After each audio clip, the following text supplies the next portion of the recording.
عجیب سی مثال آئی، ایک پیپلز پارٹی کا امیدوار کو پی ٹی آئی کا سمجھ کے اٹھا کے لے گئے کہ امتیاز صاحب کو، اور بعد میں پتہ چلا اس نے کہا میں تو پیپلز پارٹی کا ہوں۔ اس نے کہا آپ پیپلز پارٹی بولا کرو، جب آپ نے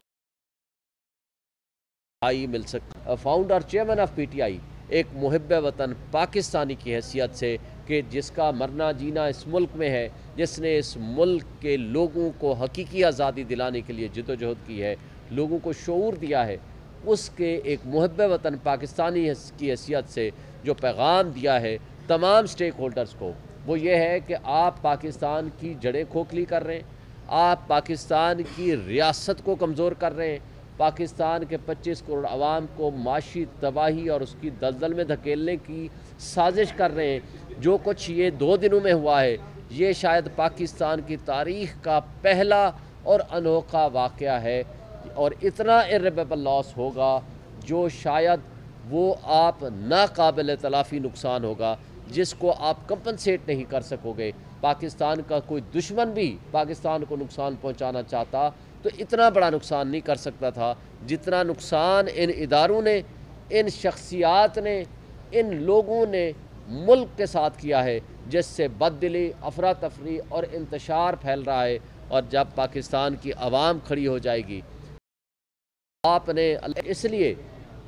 آج بھی وقت ہے، اور جو آئی ایم ایف کے ساتھ مشروط معاہدہ تھا فری اینڈ فیئر الیکشنز کرانے والا، وہ آپ اس کو وائلیٹ کر رہے ہیں۔ انٹرنیشنل میڈیا اور میڈیا پاکستان کا، ڈیجیٹل میڈیا سب دیکھ رہا ہے، لوگوں تک پہنچ رہا ہے، پاکستان کا امیج خراب ہو رہا ہے، اور اس کا نقصان ہم سب کو ہونا ہے۔ اور اس کا نقصان یہ ہونا ہے کہ لوگوں کے اوپر آئی ایم ایف بھی ڈیل نہیں کر پائے گا، اور لوگوں کے اوپر اتنا بڑا بوجھ آئے گا، معاشی تباہی آئے گی کہ لوگ برداشت نہیں کر پائیں گے، اور اس کا نقصان ہمارے 25 کروڑ عوام کو، ریاست کو اور قوم کو ہوگا۔ جی وہاں بھی ان کو، جی کل ان کے جو پرسوں ان کے کاغذات لے کر آ رہے تھے تو ان سے چھین لیے گئے تھے، ان کے لوگوں سے۔ صرف ان کا تو نہیں ہوا، یہ اسی طرح عمیر نیازی کے والد سے چھینے گئے، وہاں شوکت بسرا کے لوگوں کو کیا۔ میں نے کہا نا، سینکڑوں کی تعداد میں ہمارے پاس مثالیں اب پہنچ چکی ہیں۔ رات بھی لوگوں کے گھروں میں چار دیواری کی پامالی ہوئی ہے، یہاں تک کہ جو ہمارے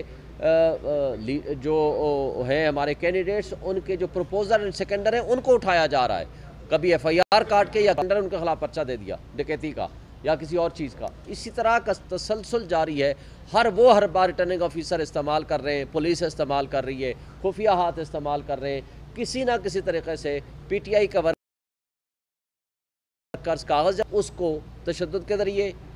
سائیڈ لائن کرنے کی کوشش کریں، جب اس کو نہ کر سکیں تو پھر پروپوزر اینڈ سیکنڈر کی باری آ جائے۔ تو یہ جو کچھ ہو رہا ہے تو پھر الیکشن کرانے کی کیا ضرورت ہے؟ آپ نے یہ الیکشن کا تماشا جو بلینز آف روپیز آپ نے خرچ کرنے ہیں، وہ کس کے لیے؟ وہ اس لیے کہ لوگوں کو رائٹ ہے ان کو وہ دیں۔ اگر آپ نے وہ نہیں دینا اور اپنی اس طرح جبر، ظلم، بربریت قائم رکھنی ہے، ان لوگوں نے جن کی یہ ذمہ داری ہے کہ وہ تحفظ فراہم کریں، وہ تحفظ کرنے کی بجائے فیسیلیٹیٹ کر رہے ہیں اس سارے جبر، ظلم اور بربریت کو۔ اور الیکشن کمیشن آف پاکستان، مجھے افسوس سے کہنا پڑتا ہے، لگتا ہے کہ ان کے آنکھ اور کان بند ہو چکے ہیں اور وہ ستو پی کے سو رہے ہیں، اور کوئی ایکشن، کوئی آرڈر، پورا میڈیا، سوشل میڈیا بھرا پڑا ہے، سب کو سب چیز کا پتہ ہے۔ بلکہ ایک عجیب سی مثال آئی، ایک پیپلز پارٹی کا امیدوار کو پی ٹی آئی کا سمجھ کے اٹھا کے لے گئے کہ امتیاز صاحب کو، اور بعد میں پتہ چلا اس نے کہا میں تو پیپلز پارٹی کا ہوں۔ اس نے کہا آپ پیپلز پارٹی بولا کرو، جب آپ نے پی بولا۔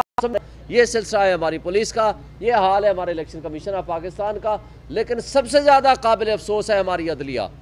ہم نے جب کہا تھا کہ یہ ریٹرننگ افسر پہ ہمیں ٹرسٹ نہیں ہے اور یہ جو کچھ کریں گے وہ سب آپ نے اپنی آنکھوں سے دیکھ لیا، ہمارے اوپر الزام لگایا گیا کہ جی آپ نے ان ریٹرننگ افسر کے خلاف آئے ہو تو آپ الیکشن ڈیلے کرنا چاہتے ہو۔ بھائی ان ریٹرننگ افسر کا ہمیں پتہ ہے، ہم نے ان کو بھگتا ہے۔ یہ اگر سرکار کے ملازم نوکر ہوتے تو یہ کچھ نہ کرتے، یہ تو مافیا کے ایجنٹ ہیں، یہ تو مافیا کے سامنے باندی بن کے کھڑے ہوئے ہیں، تو ان لوگوں نے کیا ہمیں انصاف دینا ہے؟ تو لہٰذا انصاف کے راستے میں یہ رکاوٹ ہے۔